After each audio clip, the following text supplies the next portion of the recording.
Engineering just గుంటూరులో 77 వరకు ఉన్నాను అక్కడ.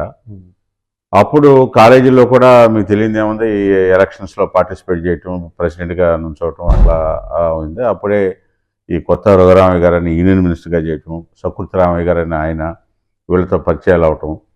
సో పొలిటికల్గా కొద్దిగా అప్పుడే పట్టుకుంది మాకు కూడా. నేను మొట్టమొదటి నుంచి కూడా ఎన్టీఆర్ అభిమానిని. ఆ విధంగా గుంటూరులో శీలవారి స్ట్రీట్ అని ఉంది. ఆ స్ట్రీట్లో ఎన్టీఆర్ అభిమాన సంఘం మాకు ఆఫీస్ కూడా ఉందన్నమాట. సో అప్పుడు ఎన్టీఆర్ గారు మొట్టమొదటిసారి గుంటూరుకి ఒక సినిమా షూటింగ్ నిమిత్తం రైల్వే స్టేషన్కి వస్తే ఆయన్ని రిసీవ్ చేసుకున్నాక వెళ్ళి నిలువెత్తు దండ ఆయనకి నేను వేయటం, వేస్తే ఆ షూటింగ్లో కూడా ఆ దండను కూడా అట్లాగే ఉంచి కథ నాకు గుర్తున్నమాటకి కథానాయక కథ అనుకుంటా, ఆయన రైల్వే స్టేషన్ నుంచి జిన్నా టవర్ దాకా ఊరేగింపు షాట్లో ఇది కూడా ఉన్నారు. సరే మీరు ఎక్కడ ఉంటారు, ఏం చేస్తుంటారు అని అడిగేవారు.